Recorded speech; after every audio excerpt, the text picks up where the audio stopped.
Ahora presentamos, con un alto contenido para la más exigente teleaudiencia, nuestro acostumbrado comentario editorial.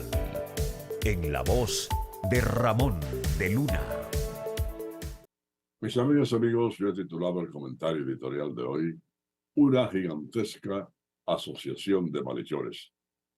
Tiene que ver con esta investigación que está a punto de revelar el Ministerio Público de la Procuraduría General de la República sobre un desfalco que el Medusa, el Pulpo, son nimiedades al lado de este asalto que se le hizo al Estado Dominicano. Y mi comentario comienza diciendo lo siguiente.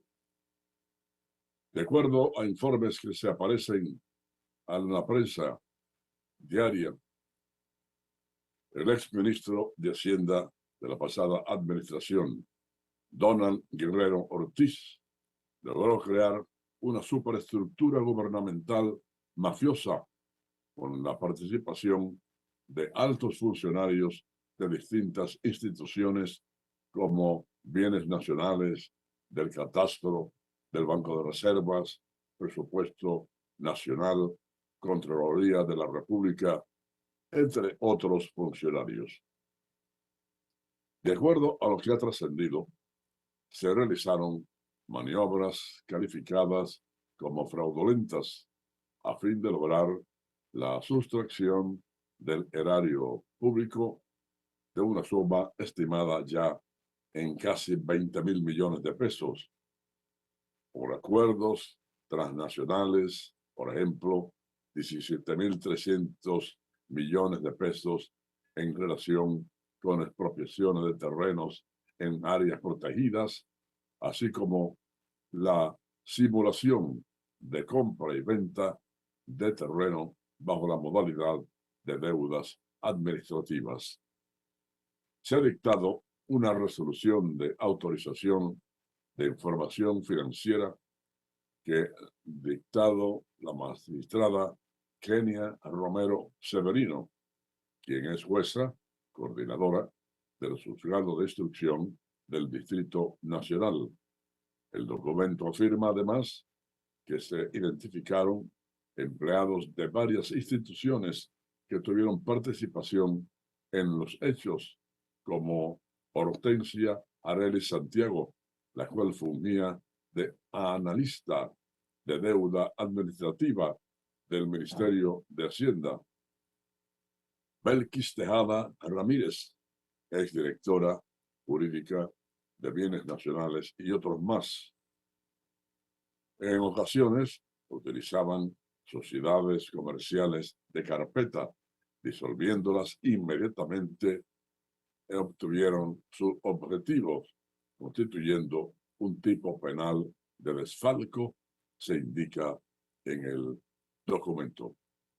En el expediente también se indica que era recurrente en el exministerio que Guerrero Ortiz instruyera mediante comunicación al viceministro del Tesoro, Rafael Gómez Medina, registrar órdenes de pagos en el capítulo 999, obligaciones del Tesoro, deuda administrativa, por concepto de acuerdos transnacionales a los fines de emitir libramientos de pagos, pero de pagos millonarios. Si asombrada lucía la ciudadanía criolla con los operativos del Pulpo, de Coral, de Medusa, etc., por su monto en dinero y el alto número de funcionarios involucrados, cuando se conozcan todos los detalles de la gigantesca investigación que está realizando todavía el Ministerio Público, el asombro del público quedará chiquito por este gigantesco desfalco al Estado Dominicano en la anterior administración. Señores, es de que se había sobre de más de 200.000 millones de pesos, algo que no tiene nombre, no solo por ese gigantesco monto de dinero, sino también por el extenso listado de exfuncionarios que presuntamente están involucrados junto al exministro de Hacienda. Se habla de una gigantesca organización mafiosa como nunca se ha visto en el Caribe y mucho menos en Latinoamérica. Un entramado criminal de tal magnitud que los de la Cosa Nostra en Italia son unos angelitos al lado de la organización que se creó para asaltar el erario público de un país como el nuestro, que no es rico y que lucha por superar atrasos de las viviendas necesarias para que miles de familias tengan una vida más digna. Un país que no ha resuelto todavía la electrificación total, con tantos atrasos en la educación, en erradicar la pobreza absoluta, donde todavía hay familias que no alcanzan a alimentarse adecuadamente y con una deuda externa del país altísima. Tal vez si esta nación no la hubieran robado tanto, la situación de las tantas familias vulnerables que sufren y padecen no fueran tantas. Tal vez este país caribeño, con tantas riquezas naturales, privilegiado con el más formidable sistema natural acuífero, con las tierras más fértiles del Caribe, con un privilegiado clima y con las más excitantes playas y lugares paradisíacos, los habitantes tuvieran aún más elevado estatus. Creíamos que solo la dictadura le había robado tanto a este pueblo, pero no olvidemos a los que a estas tierras llegaron hace ya unos más de 500 años, que engañaban con espejitos a los nativos, a más de realizar un genocidio espantoso. Y los demás que han gobernado insaciables como ningún otro, voraces que se alzaron con las mejores tierras y crearon las más honestas grupos de asaltantes. Pero el pueblo nuestro no pierde la esperanza de hacer justicia algún día y condenar a los que se creyeron dueños absolutos de estos 48.000 kilómetros cuadrados. Este fue nuestro comentario editorial en la voz de Ramón de Luna. Amigos, quizás aunque ni siquiera lo sepamos, en su familia hay raíces vascas. Si ustedes tienen el apellido de Iturbide, por ejemplo, saben ustedes que este apellido Iturbide es vasco. Y lo que quiere decir, Iturbide significa camino de la fuente en euskera, que es el idioma de los vascos. Elizondo, junto a la iglesia. Ezeiza, de Ezei como abeto. Bolívar como Bolívar, la vega del molino, es lo que quiere decir Bolívar. Y un largo etcétera. Según expertos, los vascos generaron unos 70.000 apellidos, de los que hoy conservan unos 35.000.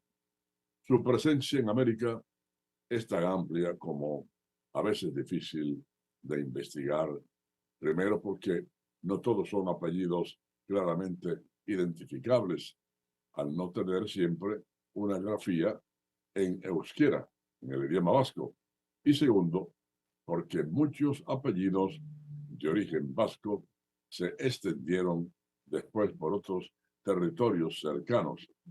El caso más emblemático es el apellido García, generado en el reino de Pamplona y que significa joven. García significa joven en el idioma de los vascos.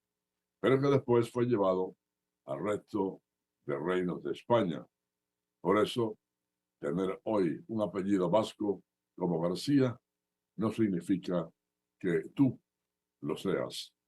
Es lo que llamamos apellidos vascos generalizados, dice Teomundo Jorge Berramendi, historiador y miembro de la Fundación Vasca Argentina Juan de Garay. Esta agrupación hizo un minucioso trabajo de investigación, examinando guías telefónicas argentinas, padrones electorales y diccionarios para llevar a cabo la mayor recopilación de apellidos vascos en el país, es decir, en Argentina, unos 25.000, y que pueden consultarse en la web feriadelibrosvascos.com. Han dejado su presencia aquí, sobre todo en América del Sur, Uruguay, Argentina. Bueno, hasta aquí también en la República Dominicana. Llegaron a venir allá por la década del 40. El indígena conocido como indígena Tanaru o indígena del Hoyo, que vivió aislado durante cerca de 30 años en el estado brasileño de Rondônia, en la frontera con Bolivia, fue hallado muerto por la Fundación Nacional de Indígenas, FUNAI, el martes pasado. La agencia, que explicó que el hombre falleció por causas naturales, confirmó esta información durante el fin de semana. El indígena del Hoyo, en el último sobreviviente de su comunidad, que perteneció a una etnia desconocida, pero fue el último sobreviviente, y esa etnia, con la muerte de él, desapareció total. Lo llamaban así, dado que pasaba la mayor parte de su tiempo escondiéndose o resguardándose en agujeros que él mismo cavaba en la tierra. Durante décadas en las que su territorio fue atacado, en las que mataron a sus amigos y familiares, él se resistió a cualquier intento de contacto por parte de personas ajenas a su mundo y supuso trampas y atacó con flechas a quien fuera que se le aproximase. La institución informó que hallaron al hombre muerto en su hamaca durante una ronda de monitoreo y vigilancia y que no habían encontrado rastros de la presencia de personas en el sitio, ni se vieron marcas en el bosque a lo largo del camino, es decir, que estaba solo. Además, señalaron, no había signos de violencia o pelea, ya que los utensilios que utilizaba normalmente estaban en su sitio habitual. De todas maneras, su cuerpo será sometido a una autopsia para confirmar las causas de su fallecimiento. Cuando lo encontraron, su cuerpo estaba en estado ya de descomposición y como estaba adornado con plumas de colores brillantes, las autoridades creen que se había preparado para su muerte. Se había puesto sus plumas brillantes, sus collares de los días de fiesta indígena para morir, pues sabía que iba a morir y quería irse a la posteridad con todos sus adornos de la etnia. Señores, este es un caso muy raro. ¿Sabe Dios cuántas veces habrá ocurrido y no se da cuenta? Viene de París este cable. 2 pilotos de Air France fueron suspendidos tras pelear físicamente en la cabina de un avión que iba de Ginebra a París en junio pasado, informó el domingo un funcionario de la aerolínea sin problemas. El diario suizo La Tribuna reportó que el piloto y el copiloto tuvieron una discusión poco después del despegue y se agarraron del collar brevemente, luego que uno le pegó al otro. Los asistentes de cabina intervinieron y un tripulante se quedó el resto del vuelo en la cabina con los pilotos, dijo el reporte. La noticia surgió luego de que la Agencia de Investigación Aérea francesa, BEA, emitió el miércoles pasado un reporte según el cual algunos pilotos de Air France no están respetando las reglas durante incidentes de seguridad.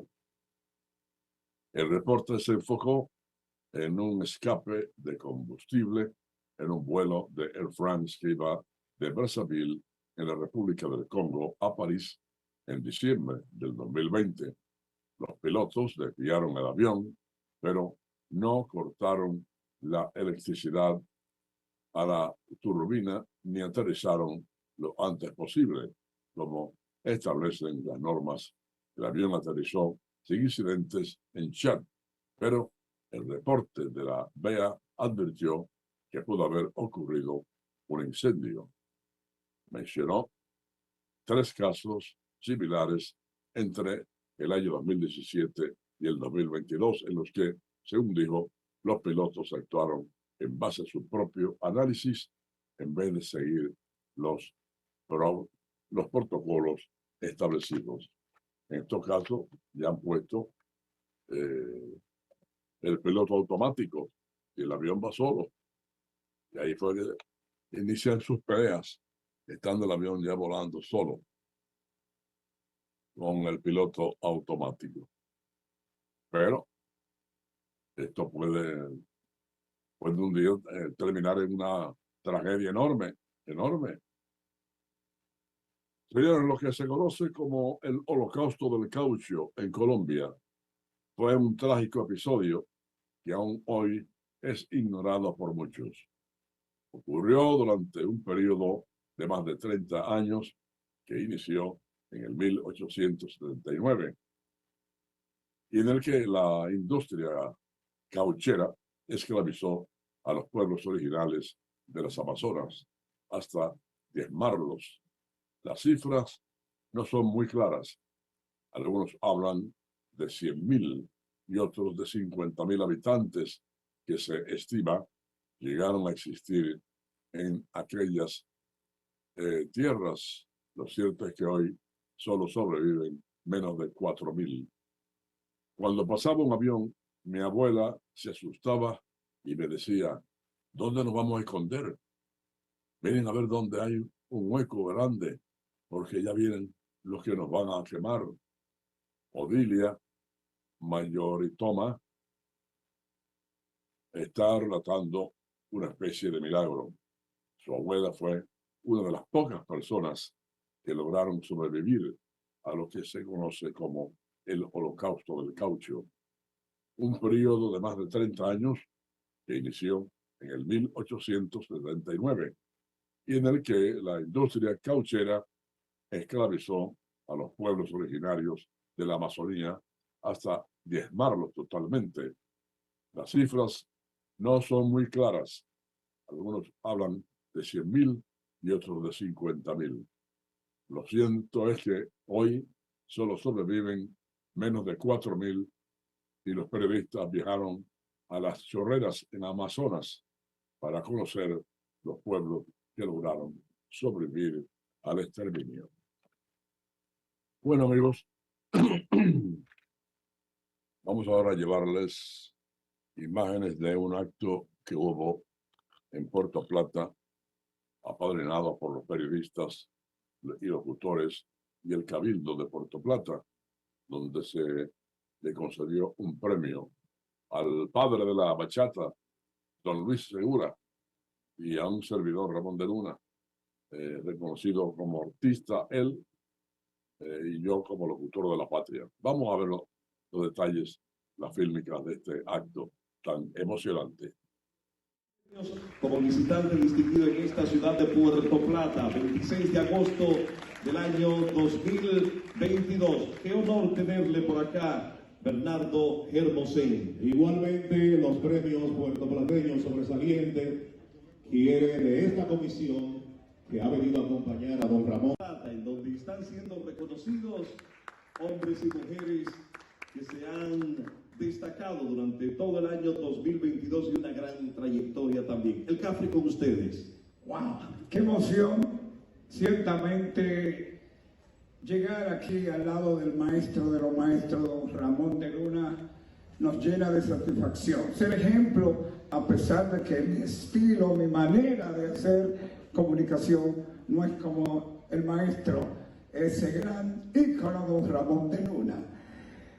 Me cierra mi garganta, pues estar frente a tanta gente importante, pero es un honor tener este privilegio de formar parte, de ser una persona con juventud acumulada y wow, si no digo algo de mi forma, no van a creer que soy el Cafre.